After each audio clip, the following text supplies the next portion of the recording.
అన్న పెళ్లి కానీ ప్రసాద్ నెక్స్ట్ మంత్లో రిలీజ్ అవుద్ది. ఆ సినిమా చూస్తే అందరికి పెళ్ళి అవుద్ది. నెక్స్ట్ గోల్డ్ మ్యాన్ అని ఈ 2 సినిమాలు ఉన్నాయి. తప్పకుండా మంచి సినిమాలు వేస్తున్నాను. పెళ్లి కానీ ప్రసాద్ సినిమా స్క్రిప్ట్ ఓకే చేసింది మాత్రం మా జగన్ అన్న, చిత్తూరు ఎమ్మెల్యే గారు. థ్యాంక్ యూ అన్నా. అవును, డెఫినెట్గా అన్న అన్నింటిలో మన ముద్ర ఉంటుంది, మా ఎలక్షన్లో కూడా.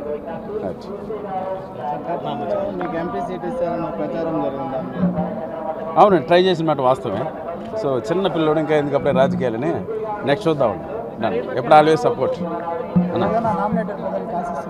ఇక్కడ ఎందుకులే అన్న రాజకీయాలు, అద్భుతమైన దర్శనం జరిగింది. ఈరోజు మా స్నేహితుడు గిరి గారు దర్శనం చేయాలన్నారు.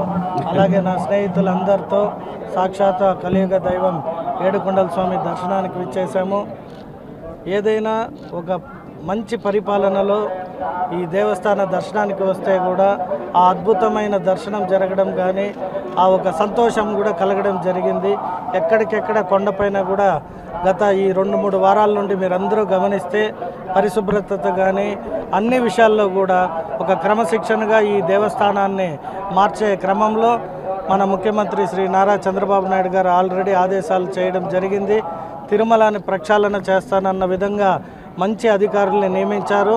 సో వచ్చే ఎవరైతే దేవస్థానాన్ని దర్శనానికి విచ్చేస్తున్నారో ఎక్కడెక్కడి నుండో వచ్చే వారికి ఎటువంటి ఆటంకాలు కలగకుండా వారికి కావాల్సిన అన్ని సదుపాయాలు సమకూర్చడం ప్రభుత్వ బాధ్యత, అలాగే టీటీడీది కూడా. కాబట్టి నిన్ననే వెంకయ్య చౌదరి గారికి కూడా అవకాశం కలిగింది.